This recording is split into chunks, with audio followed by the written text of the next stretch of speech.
A Year and a Day by Francis Rosenfeld. January, the Spirit of Awakening. Wake up, granddaughter. Aifa's grandmother shook her gently, so she wouldn't be startled out of her deep sleep. We need to go to the hearth soon. We don't want to keep people waiting. Aifa got up quickly, washed her face and hands, and put on the clothes that she'd been setting aside the day before, handmade and never worn before, like tradition required. She knew they weren't going to leave immediately. One had to sit and think and write down what one perceived to be one's shortcomings from the previous year, to be relinquished to the sacred fire. It was forbidden for anyone else to read what those shortcomings might be, and the fact that she was allowed to choose her sins for herself, if one could conceive of such thing, made Aifa feel light and free.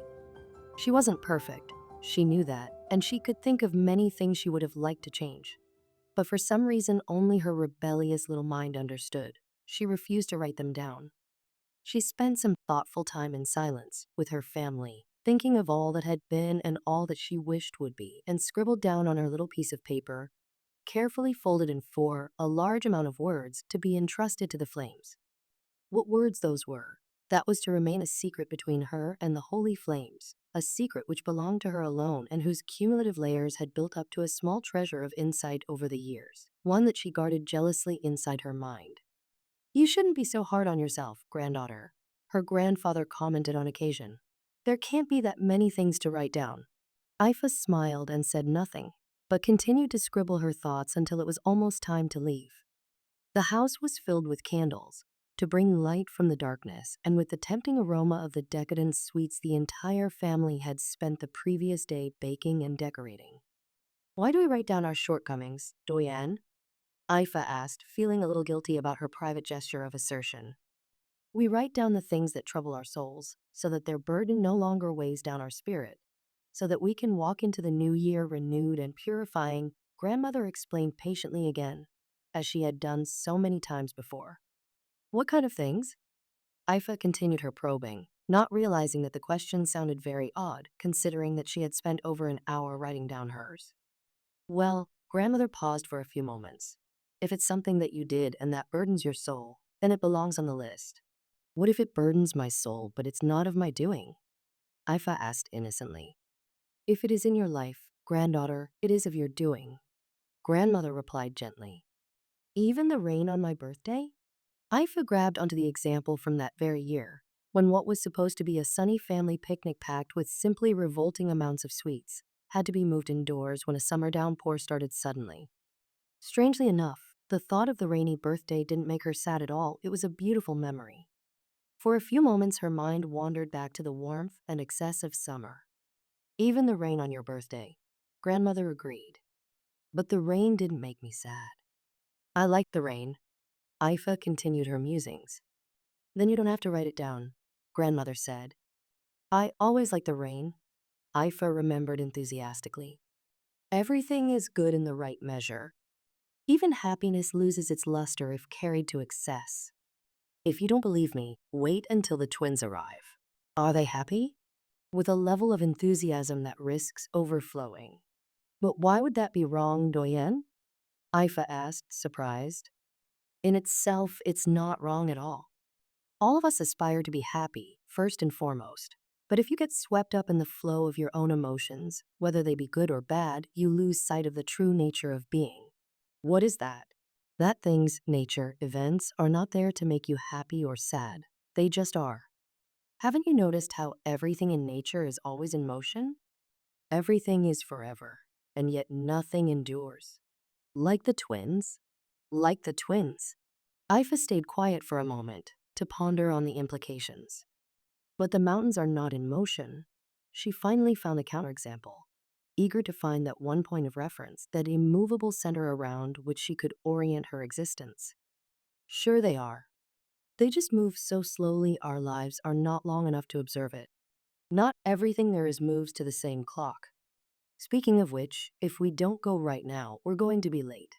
It wasn't easy for Aifa to make the transition from these existential conversations she had with her grandmother to the solid and straightforward level of the here and now, where being late for the spirit of awakening was considered unacceptable. The discussion still nagged at her on the way to the hearth. They took off their shoes in the antechamber, as it was the custom, and went into the large stone hall barefoot, wincing a little while trying to adjust to the coldness of the floor. The space was already full when they arrived, and they had to search to find a spot large enough to accommodate the entire family. They laid down their white silk mats and sat close to each other, waiting for the ceremony to begin. There was so much light from the candles, and the murmur of the crowd blended with the monotonous preparatory chants and the weird hum of the bells into an ethereal vibration of excited matter. After a while, Aifa lost track of space and time in this strange, disoriented state filled with lights, scents, and sounds, and being there, having been there before, felt almost like a dream. Her life passed before her eyes, the joys, the sorrows, the celebrations, the triumphs, the setbacks, the love, the loss.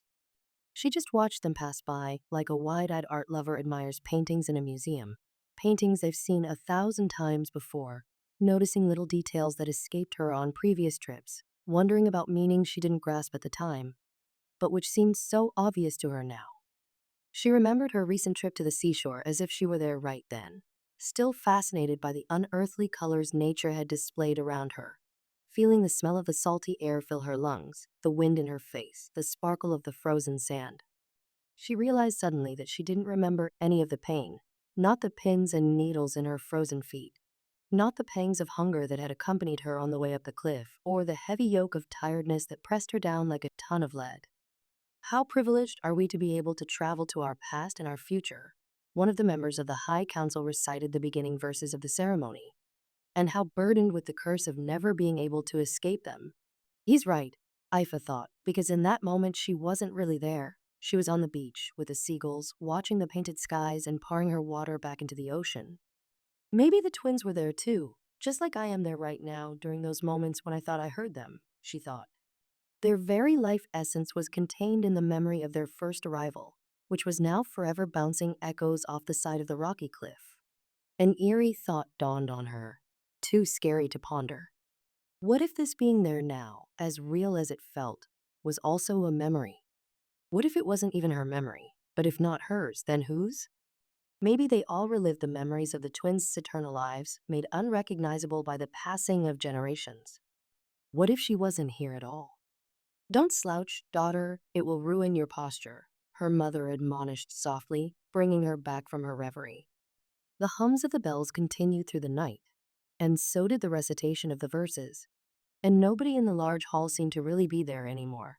They had all departed for the landscapes of their memories, where they kept their own lives from unraveling in the continuous, ever-changing stream of reality. It was a repository, the mind, of all the things one valued about one's life. Aifa finally understood the necessity of burning the feelings that weighed down her spirit. There was just so much space to be filled, and she wanted to reserve it all for things of value. Acquiring wisdom, granddaughter? Her grandmother smiled, and then went back to her contemplation of the year to come, to bless it, ahead of time, with beauty, happiness, harmony, and peace. Aifa tried to find evidence, as strange as that sounded, of her being there or of her dreaming about being there. But how does one find that evidence, and how could she understand it if she did? If all one had ever experienced was being asleep, how could one even understand the concept of being awake? Their sleep would be their reality, just like the three dimensions of being are all humans could ever perceive. And if she was dreaming, and all the other people were also dreaming, were they all dreaming together or each lost in their own world? And if by some weird turn of events, one of them happened to wake up, would the world disappear, like the dream world dissipated into nothing upon awaking? She decided to ask her grandmother these questions on the way back home, in the hope that maybe the latter could shed some wisdom on the subject. Grandmother was the wisest person Aifa knew. Maybe you wouldn't care about it anymore, grandmother postulated, not very sure herself. You don't really care about the sadness of a dream when you wake up in the morning, do you? Most of the time you won't even remember it. But I do remember my dreams, Aifa whimpered. I wouldn't want to forget them. Some of them were so beautiful I would like to go back inside them again. And even the sadness lingers through the entire day after a nightmare. And some of the dreams, good or bad, return to visit for days or weeks. What if I do remember everything, but it's no longer there? How would I be without it? You are asking things of me that I have no way of knowing, dear child. How could I? I am no wiser than you. I have just seen a lot more of life. We all come here to learn. There is no limit to the learning. It is without end. What I can say is that you will find some answers eventually. A lot more of them if you unburden your mind of that list in your hand. As they walked in the slow file to cast their folded pieces of paper into the holy fire, Aifa felt the cold stone floor under her bare feet, hard and solid like she thought reality was. Her soul wavered between the real and the not real, torn between the cold, hard floor and the painted skies on the beach. So deep in this struggle of the spirit that she didn't feel the floor anymore, just kept advancing on top of it, relieved to release her worries and her troubles to the fire, to be stripped of their emotional baggage, to have them transformed into pure energy and set free. Her turn came. She placed the folded piece of paper into the fire and waited a few moments to watch it burn whole, then turned to rejoin the file and make room for the next person in the line.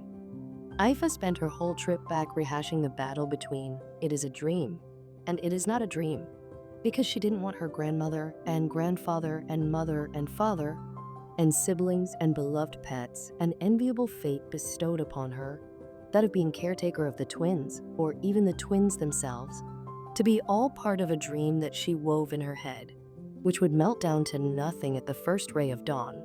But as she walked home at midnight, with the hard snow squeaking under the soles of her shoes, there was nothing but the night surrounding her, and the rhythm of the breath that the cold turned to mist the moment it left her lungs. She couldn't even see her grandmother. That's how dark it was. Nothing but the night and the sound of the hard snow crushed underfoot. Doyen? She started to panic. I am right here, child, grandmother reassured her. Aifa? Yes, Doyen. Wake up.